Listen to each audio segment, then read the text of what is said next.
आदाब नाजरीन, उर्दू खबरों में आप सभी का खैर मकदम है। नज़र डालते हैं इस वक्त की खास खबरों पर। वज़ीर आज़म मोदी ने कच्छ और सौराष्ट्र के इलाके के लिए वाइब्रेंट गुजरात इलाकाई चोटी कॉन्फ्रेंस का किया इफ्तिताह। कहा, 2 दहाइयों के दौरान वाइब्रेंट गुजरात बन गया है एक आलमी मेयार। हर एडिशन के साथ मजबूत होती जा रही समिट की शिनाख्त और किरदार।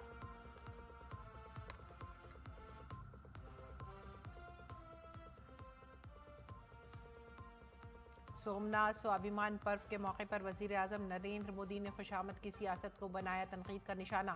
कहा, सोमनाथ की तामीर नौ की मुखालफत करने वाली ताकतें मुल्क में हैं मौजूद। आज तलवार के बजाय दूसरे तरीकों से भारत के खिलाफ की जा रही है साजिश। ऐसे अफराद से रहना होगा ज्यादा मोहतात।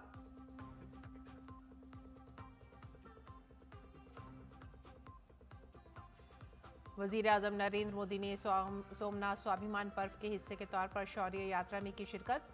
सोमनाथ मंदिर की हिफाजत में अपनी जान की कुर्बानी देने वाले बहादुर हमीर जी गोयल को किया सलाम। मंदिर में की पूजा अर्चना।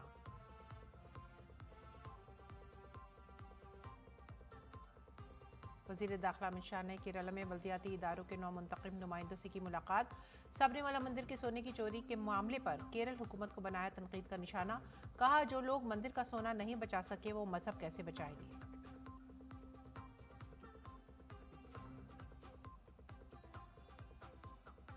और वडोदरा वनडे में पहले बैटिंग करते हुए न्यूजीलैंड ने भारत को दिया 301 रन का हदफ। ओपनर इवान कॉनवे और हेनरी निकोलस ने बनाई निस्फ सेंचुरियां।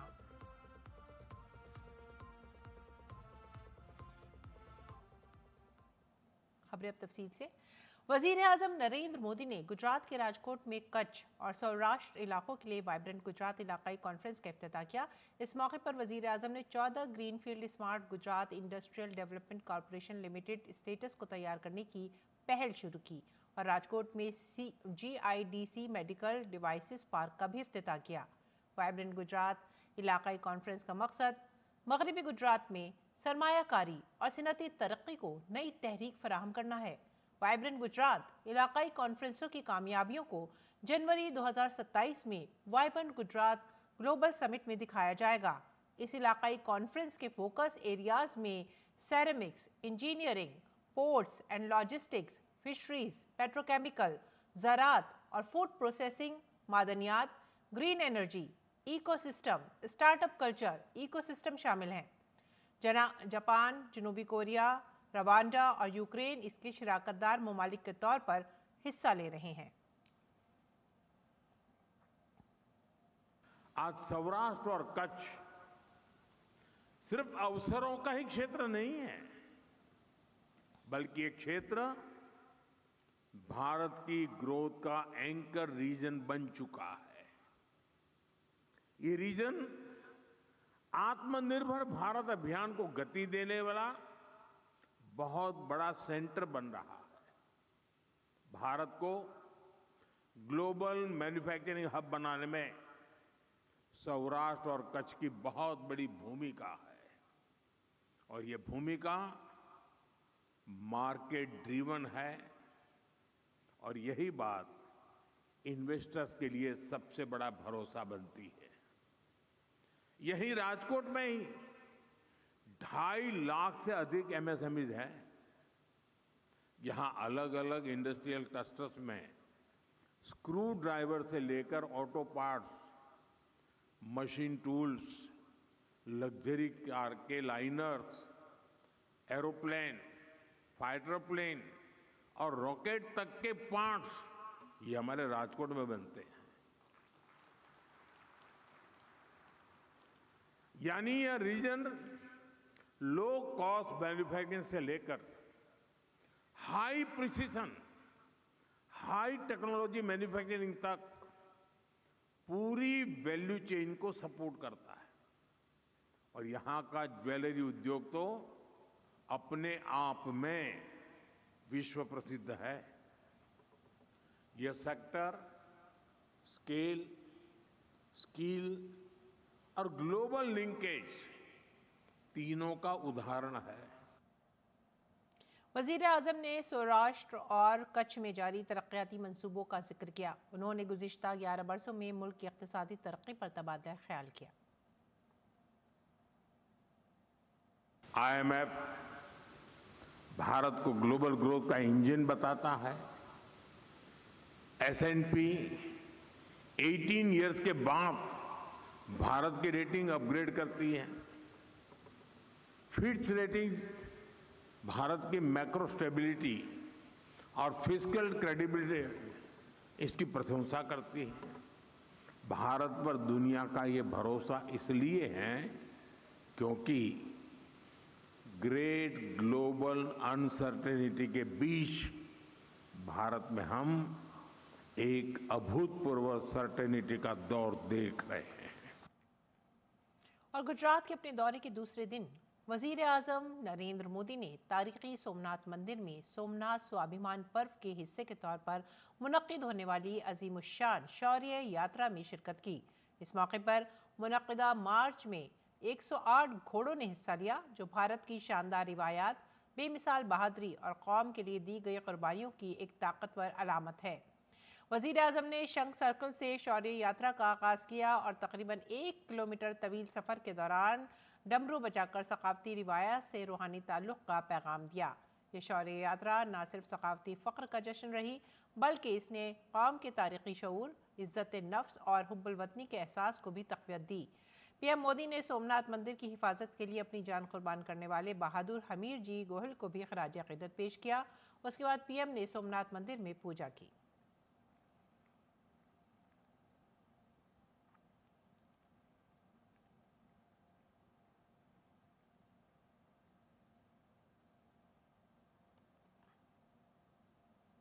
वजीर आजम नरेंद्र मोदी ने सोमनाथ स्वाभिमान पर्व में शिरकत की। उन्होंने वहां एक बड़े जलसे से खिताब भी किया। उन्होंने इस मौके को अजमत के विरसे और रूहानियत के तजर्बे का जश्न करार दिया। उन्होंने कहा कि 1000 साल पहले हमलावर समझते थे कि उन्होंने हम पर फतेह हासिल कर ली है, लेकिन आज 1000 साल बाद भी सोमनाथ महादेव मंदिर पर लहराता झंडा पूरी कायनात को बता रहा है कि भारत की ताकत और अहलियत क्या है। सोमनाथ स्वाभिमान पर्व 1000 साल पहले हुए विध्वंस के स्मरण के लिए नहीं, ये पर्व 1000 साल की यात्रा का पर्व है। साथ ही ये हमारे भारत के अस्तित्व और अभिमान का पर्व है, क्योंकि हमें हर कदम पर, हर मुकाम पर सोमनाथ और भारत में अनोखी समानताएं दिखती है।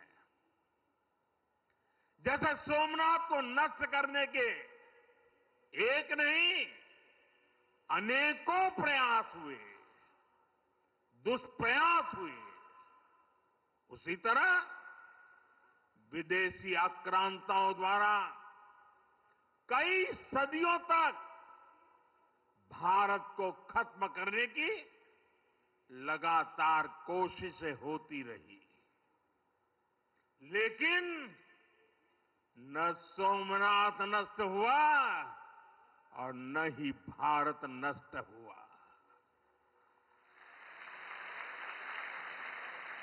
क्योंकि भारत और भारत की आस्था के केंद्र एक दूसरे में समाये हुए हैं। यानी सोमनाथ का इतिहास विनाश और पराजय का इतिहास नहीं है, ये इतिहास विजय और पुनर्निर्माण का है, हमारे पूर्वजों के पराक्रम का है, हमारे पूर्वजों के त्याग और बलिदान का है। वजीर आजम ने कहा कि सोमनाथ की तारीख तबाही और शिकस्त की नहीं है, ये तारीख फतेह और तामीर नौ की है। जब गजनी से लेकर औरंगजेब तक तमाम आक्रांता सोमनाथ पर हमला कर रहे थे, तो उन्हें लग रहा था कि उनकी तलवार सनातन सोमनाथ को जीत रही है। वो मजहबी कट्टरपंथी ये नहीं समझ पाए कि जिस सोमनाथ को वो नष्ट करना चाहते हैं उनके नाम में ही सोम अर्थात अमृत जुड़ा हुआ है। उसमें हलाहल को पीकर भी अमर रहने का विचार जुड़ा है। उसके भीतर सदा शिव महादेव के रूप में वो चैतन्य शक्ति प्रतिष्ठित है जो कल्याण कारक भी है और प्रचंड तांडवः शिवः ये शक्ति का स्रोत भी है। कि सोमनाथ को ध्वस्त करने की मंशा लेकर आए मजहबी आतताई आज इतिहास के कुछ पन्नों में सिमट कर रह गए हैं और सोमनाथ मंदिर उसी विशाल समंदर के किनारे गगनचुंबी धर्म ध्वजा को थामे खड़ा है। सोमनाथ का ये शिखर मानव उद्घोष कर रहा है चंद्रशेखरम आश्रय मम किम करिष्यति वयम अर्थात मैं चंद्रशेखर शिव पर आश्रित हूं, काल भी मेरा क्या कर लेगा। वजीर आजम ने कहा कि सोमनाथ जैसे मुकद्दस मकामात हमारी ताकत, मज़ाहमत और रिवायत के मुतरादिफ रहे हैं। बदकिस्मती से आज़ादी के बाद गुलामाना जहनियत के हामिल अफराद ने खुद को उनसे दूर करने की कोशिश की। इस तारीख को भुलाने की मज़मूम कोशिशें की गई हैं। दुर्भाग्य से आजादी के बाद गुलामी की मानसिकता वाले लोगों ने मजहबी उन्माद की मानसिकता को केवल साधारण लूट बताकर ढंकने के लिए किताबें लिखी गई। सोमनाथ मंदिर एक बार नहीं बार बार तोड़ा गया। अगर सोमनाथ पर आक्रमण केवल आर्थिक लूट के लिए हुए होते तो 1000 साल पूर्व पहली बड़ी लूट के बाद रुक गए होते, लेकिन ऐसा नहीं हुआ।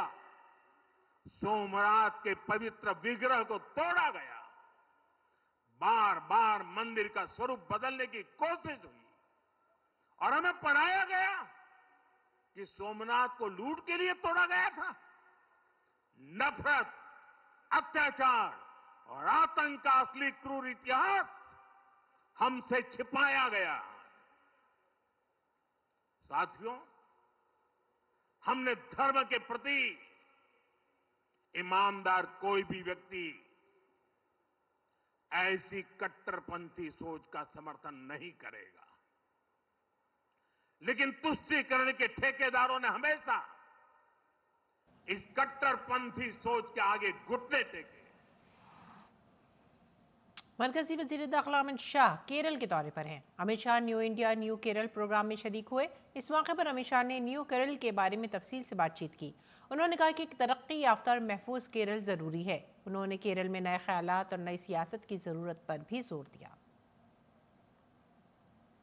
केरल में हर नागरिक की सुरक्षा की भी चिंता होनी चाहिए, वो सुरक्षित केरल बनता है।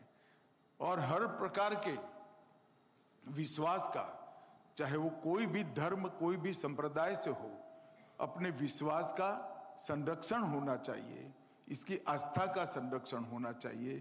ये तीन मिलाकर विकसित केरल मतलब न्यू केरल की रचना होती है। मैं केरल की जनता को अपील करने आया हूं, एक नए विचार का, नए ब्लड का और नए प्रकार के पॉलिटिक्स की केरल को जरूरत है, जो केवल और केवल भारतीय जनता पार्टी और एनडीए ही दे सकता है।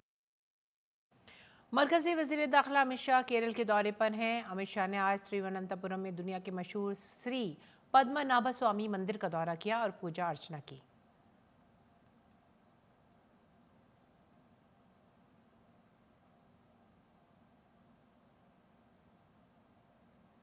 उसके बाद अमित शाह ने बल्दियाती इदारों के 9 मुंतखब नुमाइंदों से मुलाकात की। उन्होंने इस मौके पर कहा कि हमारा मकसद केरल को तरक्की याफ्ता बनाना है।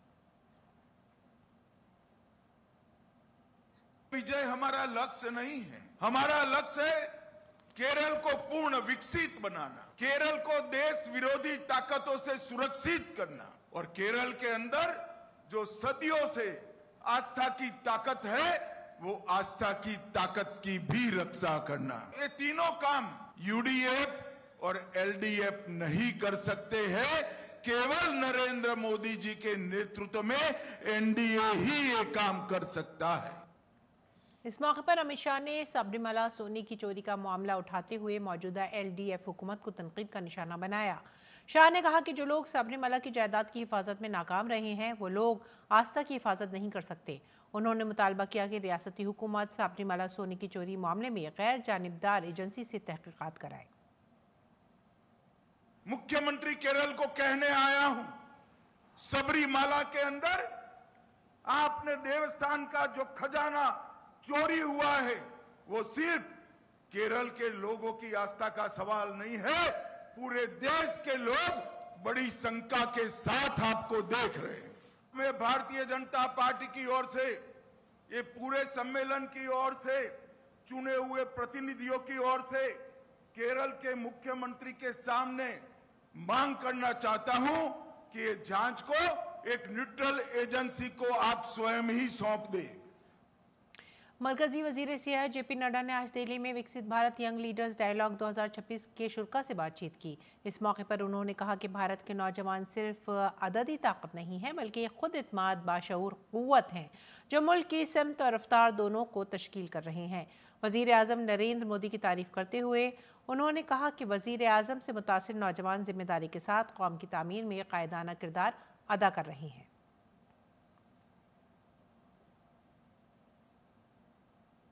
और नई दिल्ली में 26 जनवरी को होने वाली यौम जमहूरिया की परेड की तैयारियां जोरों पर हैं। सदर के मुहाफिज प्रेसिडेंट्स बॉडीगार्ड भी यौम जमहूरिया की तैयारियों में सरगर्म हैं। राष्ट्रपति भवन से लेकर कर्तव्य पथ तक ये गार्ड यौम जमहूरिया की मरकजी तकरीब तक सदर जमहूरिया को रिवायती तौर पर बग्गी में लाने और वापस ले जाने की तैयारियों में मसरूफ हैं। ये घुड़सवार दस्ता 48 जवानों पर मुश्तमिल है। पीबीजी सदर की house hold ceremonial cavalry regiment है जो राष्ट्रपति भवन में तैनात है। ये भारतीय फौज की सबसे कदीम कैवलरी रेजिमेंट है और भारतीय फौज की तमाम रेजिमेंटों में सबसे सीनियर है, जिसका क़याम 1773 में गवर्नर्स बॉडीगार्ड के तौर पर अमल में लाया गया था। इसकी तारीख 250 साल से ज़्यादा है।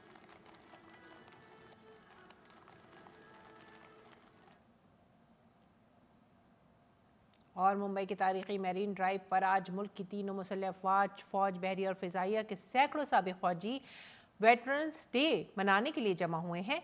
इस मौके की मुनासबत से शहर में खुसूसी परेड का भी इनेकाद किया गया, जिसमें बड़ी तादाद में बहादुरी के अवार्ड जीतने वालों के साथ 80 और 90 की दहाई के बुजुर्गों ने भी शिरकत की। परेड को वेस्टर्न नेवल कमांड के सरबराह वाइस एडमिरल कृष्णा स्वामीनाथन ने झंडी दिखाकर रवाना किया। परेड में कई साबिक़ फौजी व्हील चेयर्स पर भी थे, लेकिन उनका जोश जज्बा हुब्बुल वतनी का जज्बा बरकरार रहा। काबिल ज़िक्र है कि ट्राई सर्विस वेटरन्स डे हर साल 14 जनवरी को मनाया जाता है। ये दिन फील्ड मार्शल के एम करियप्पा के रिटायरमेंट की याद में मनाया जाता है। करियप्पा 1953 में आज़ाद भारत के पहले चीफ ऑफ आर्मी स्टाफ थे। उन्होंने कौम की खिदमत में नाकाबिल फरामोश किरदार अदा किया था। इस मौके पर डीडी न्यूज़ से बात करते हुए कई साबिक़ फौजियों ने अपनी खिदमात के तजर्बात भी शेयर किए और कहा कि मुल्क के दिफा में उनका ताउन उनकी ज़िंदगी का सबसे बड़ा एजाज़ है। The Veterans Day is observed by the Indian Armed Forces every year on the 14th of January, and we see it as an annual occasion where all of us can pay our deep respects, our tribute to the veterans for the service that they have rendered to the country. We believe very strongly that people who wear the uniform and dedicate their lives to protecting the safety and security of this country, very many times at the cost of making the supreme sacrifice. Such people need to be remembered at least once, publicly and officially, by a grateful nation and its grateful citizens. And therefore, the Veterans Day is a very important event for us. This Veterans Parade itself in the city of Mumbai is a very, very unique event. तलबा के साथ वज़ीर आज़म की बातचीत पर मुश्तमिल मकबूल programme परीक्षा पे चर्चा के नवे एडिशन में शिरकत के लिए मुल्क भर से तलबा ज़बरदस्त जोश खरोश से शामिल हो रहे हैं और इस प्रोग्राम के ज़रिए वज़ीर आज़म नरेंद्र मोदी तलबा के साथ साथ वालिदैन और असातिज़ा से बातचीत करेंगे और उन्हें इम्तहान के तनाव से निमटने के तरीक़े बताएंगे। प्रोग्राम में हिस्सा लेने के लिए माई गवर्नमेंट पोर्टल पर 4 करोड़ से ज़्यादा रजिस्ट्रेशन हासिल हुए हैं, जो कि अपने आप में एक रिकॉर्ड है। वज़ीर आज़म नरेंद्र मोदी मुख्तलिफ मौके पर स्कूल के तलबा के साथ बातचीत करने का मौका कभी नहीं गंवाते। ताहम परीक्षा पर चर्चा उनका पसंदीदा प्रोग्राम है, जिसके जरिए वो मुल्क भर के तलबा के साथ बातचीत करते हैं और इम्तहान के दबाव से बेहतर तरीके से निमटने का तरीका बताते हैं। इस प्रोग्राम के जरिए वज़ीर आज़म तलबा को बताते हैं कि इम्तहानात को मुस्बत सोच के साथ लेना चाहिए और इसे त्यौहार की तरह सेलिब्रेट करना चाहिए। वज़ीर आज़म परीक्षा पर चर्चा के 9वें एडिशन में तलबा, वालिदैन और असातिज़ा के साथ बातचीत करेंगे ताकि तलबा को उनकी ख्वाहिशात और अहदाफ को हासिल करने का अहल बनाया जा सके। इस प्रोग्राम में हिस्सा लेने के लिए MyGov पर 1 दिसंबर 2025 से 11 जनवरी 2026 तक परीक्षा पर चर्चा के मुकाबले का इनेकाद किया गया। दर्जा 6 से 12वीं के तलबा के लिए मुकाबले का इनेकाद किया गया। परीक्षा पर चर्चा प्रोग्राम से जुड़ने और वज़ीर आज़म के साथ बातचीत करने के लिए इस बार मुल्क भर के स्कूली तलबा में जोश देखने को मिला। MyGov पर इस बार बड़ी तादाद में तलबा, असातिज़ा और वालिदैन ने और तैयार कर चुका है। परीक्षा पर चर्चा प्रोग्राम की मकबूलियत का अंदाजा इस बात से लगाया जा सकता है ये रजिस्ट्रेशन कराया था, वहीं अब ये तादाद बढ़कर 4 करोड़ से ज्यादा हो चुकी है। बच्चों में परीक्षा के तनाव को दूर करने के लिए ये प्रोग्राम उनके ख्वाबों को पूरा करने और उन्हें एग्जाम वॉरियर बनाने में काफी मददगार साबित हो रहा है। निशांत सौरभ की रिपोर्ट, टीडी न्यूज उर्दू खबरें।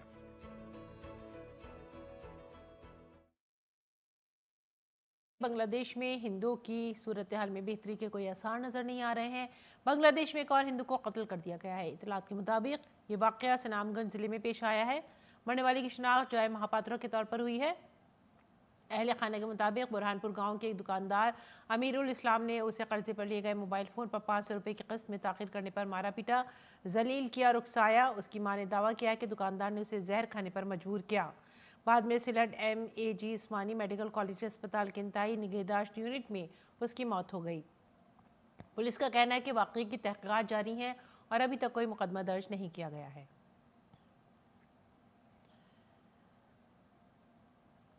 अगली खबर ईरान से। ईरान में गुज़िश्ता 2 हफ्तों से हुकूमत मुखालिफ मुजाहरे हो रहे हैं। मुतादिद अफराद हलाक हुए हैं और हज़ारों को गिरफ्तार किया गया है। इसके नतीजे में ईरान में इंटरनेट और फ़ोन खदमात भी बंद कर दी गई हैं। सिक्योरिटी फोर्सेस ने मुजाहिरीन के खिलाफ क्रैकडाउन तेज़ कर दिया है। ताज़ा तरीन पेशरफ्त यह है कि आयतुल्लाह खामेनेई की हुकूमत ने फिसादियों को खुली वार्निंग जारी कर दी है। अटॉर्नी जनरल मोहम्मद मुहद्दी आज़ाद ने एहतजाज के दौरान फिसाद करने वालों को खुदा का दुश्मन करार दिया और कहा कि इस इल्ज़ाम में सज़ाए मौत तक का इल्तिज़ाम है। उन्होंने सरकारी TV पर कहा कि फिसादियों के खिलाफ कोई नरमी नहीं बरती जाएगी। इस दौरान अमरीकी सदर डोनाल्ड ट्रंप ने कहा है कि ईरान आज़ादी की तरफ बढ़ रहा है और अमेरिका ईरान को हर मुमकिन मदद फराहम करेगा। ताहम ट्रंप इससे कबल खबरदार कर चुके हैं कि अगर ईरान ने मुजाहिरीन के खिलाफ कार्रवाई की तो अमेरिका ईरानी हुकूमत के खिलाफ सख्त कार्रवाई करेगा।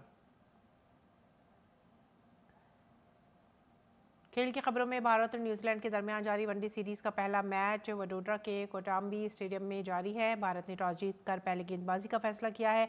न्यूजीलैंड ने पहले बल्लेबाजी करते हुए 8 विकेट के नुकसान पर 300 बनाए और भारत के सामने 301 रन का हदफ रखा। भारतीय टीम 6 गेंदबाजों के साथ मैदान में उतरी। इनमें 3 स्पिनर्स शामिल हैं। न्यूजीलैंड की जानिब से क्रिस्टियन क्लार्क डेब्यू कर रहे हैं। इसी के साथ ही आप हमारी पूरी टीम को दीजिए इजाज़त। आदाब।